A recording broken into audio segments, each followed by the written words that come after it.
Welcome to this lecture on plastic at the coast, sources, state and monitoring. My name is Mirco Haseler. I work at the Leibniz-Institute for Baltic Sea Research in Warnemünde, Germany. Today, I would like to introduce you to marine litter and especially plastic litter and the negative impacts of it. I will talk about plastic litter on the coast, how the European Union tries to protect our coasts. I will talk about litter pollution and the recent numbers of pollution, and I will talk about sources and pathways. Further, we're going to have a look at results of Baltic Sea beaches and North African beaches. And in the end, a conclusion of the most important facts. Marine litter is any persistent manufactured solid material that ends up in the marine or coastal environment due to human activities. It is either deliberately discarded into the sea via rivers or on beaches. It is left by people on the beach. It is brought indirectly into the sea via rivers, winds or storm, or it is accidentally lost. Marine litter consists of many different materials like rubber, paper, metal and plastic. And plastics or artificial polymers are responsible for 70 to 90% of all the litter found on our coastlines. And approximately 80% of this plastic litter from coastlines is originated on land. And this land-based litter is of particular concern for coastal ecosystems as it is representative for 60 to 80% of the litter we find on our beaches. So when we talk about marine litter, we largely talk about plastic litter coming from land-based sources. Marine litter or plastic litter is found in many different size classes. For example, macro litter is everything above 25 millimeters, like plastic bottles or food containers. Meso litter is between 5 and 25 millimeters, often cigarette butts. Large microplastics are found between 1 and 5 millimeters, and smaller microplastic is below 1 millimeter, going into nanometers, only visible under a microscope.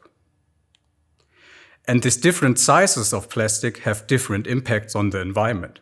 Larger plastic is often responsible for entanglement, while smaller plastic particles are often ingested. And in a recent study demonstrated impacts on wildlife from marine litter, 82% of the impacts on wildlife were caused by plastic. But plastic litter also has socio-economic impacts. According to various surveys, a clean beach and good water quality are the most important factors for people to visit a beach.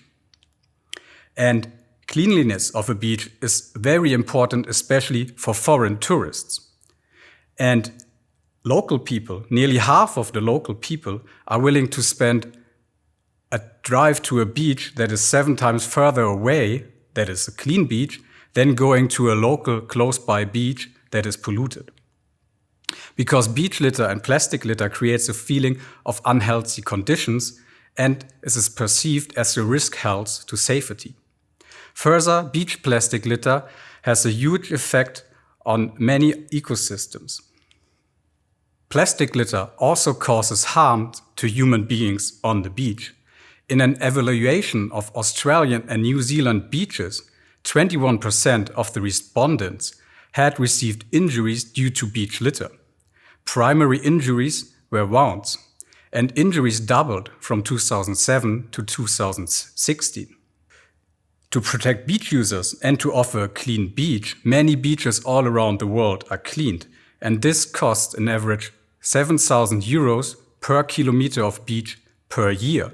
But in touristic areas that are often cleaned, this cost can increase up to 82,000 euros per kilometer of beach per year.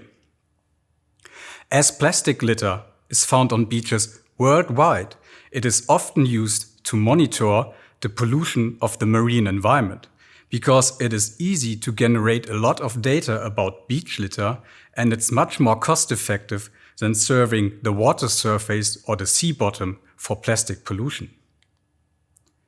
So first studies of beach plastic pollution were conducted in the 1960s and 1970s in Europe, New Zealand, and in the USA.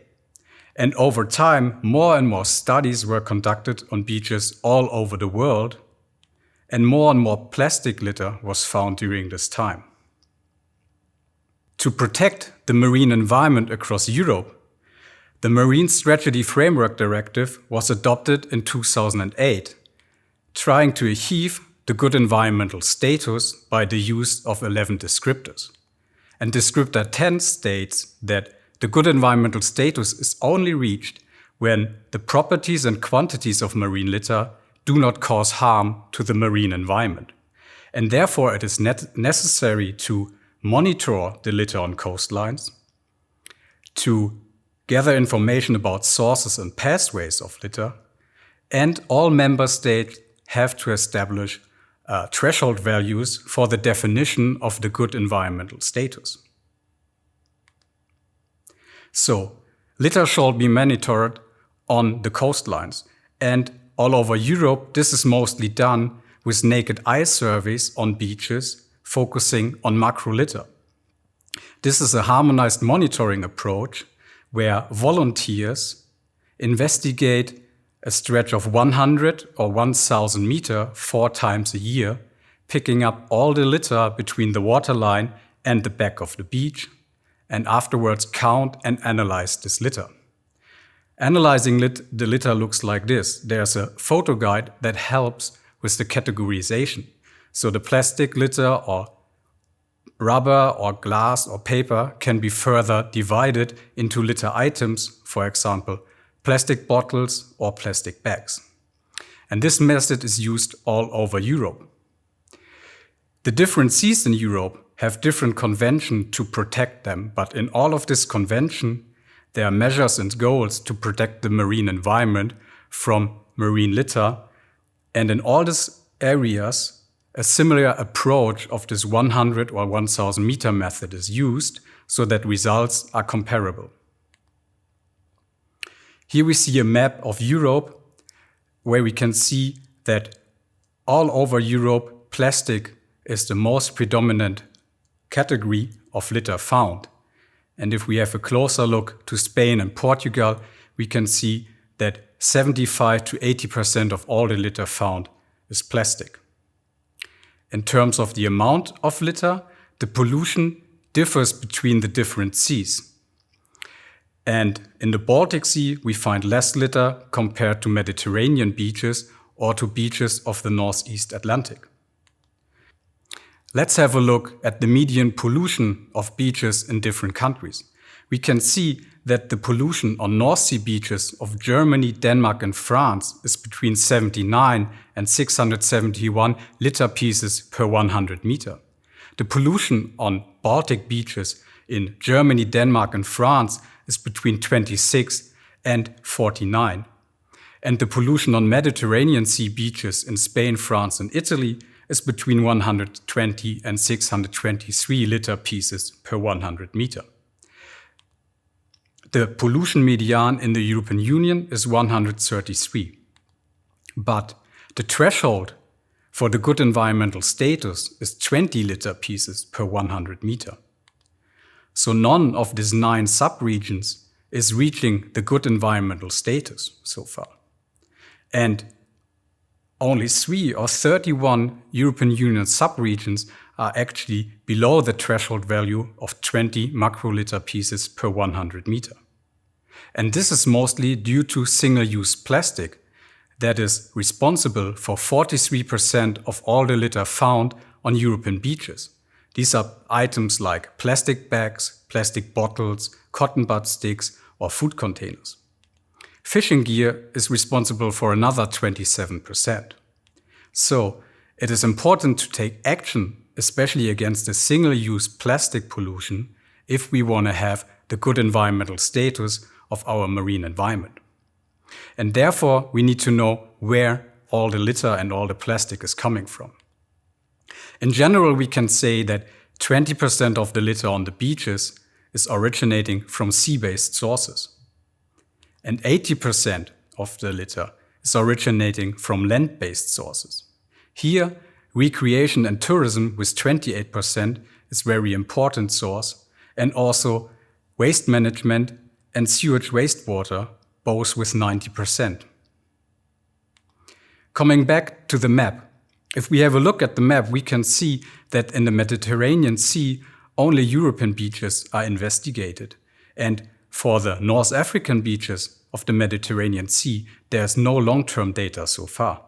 But if we want to reach the good environmental status in the Mediterranean Sea, we need to know more about the pollution of North African beaches.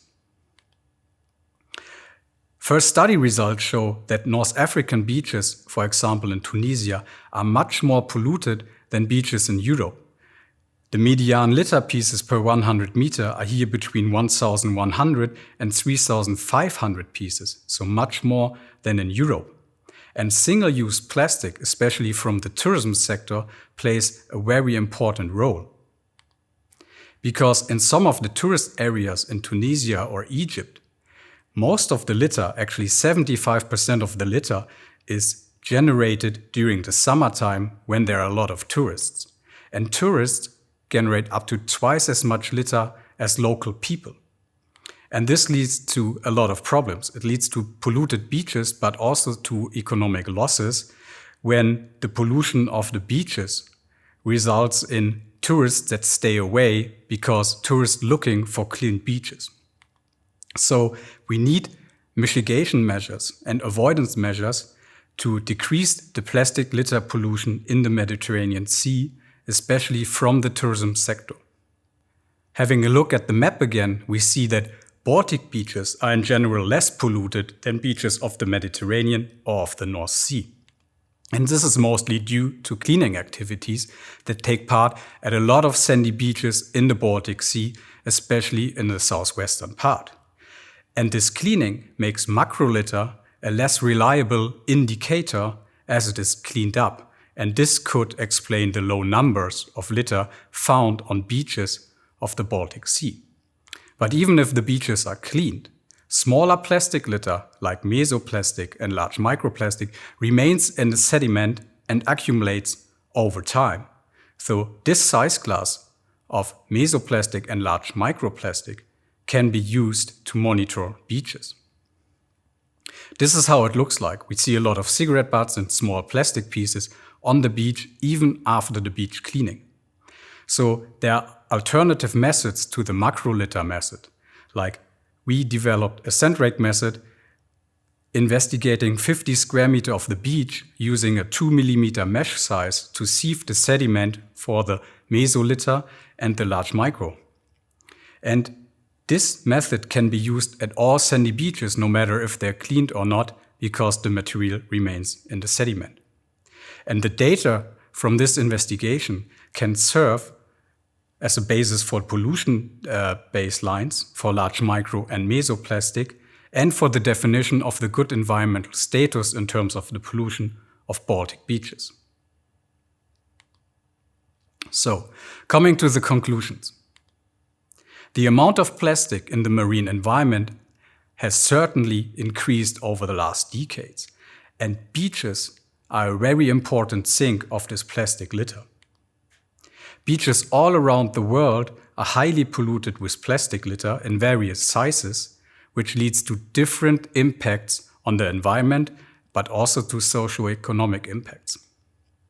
Only in 3 of 31 European subregions, the good environmental status of 20 litter items per 100 meter is reached at the moment.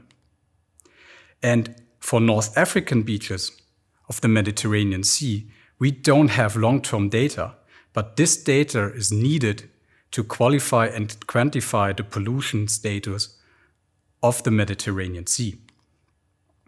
Understanding the amount, sources, and pathways of plastic on the beach is central for implementation of avoidance measures, and therefore we need harmonized monitoring methods. And macrolitter on Baltic beaches is not a reliable indicator for this highly used, urban, and often cleaned beaches of the Baltic Sea. And mesolitter monitoring can help to provide a full picture of the Baltic beaches pollution over time, allowing trend analysis and allowing to evaluate the effectiveness of avoidance measures of plastic. Thank you for your attention.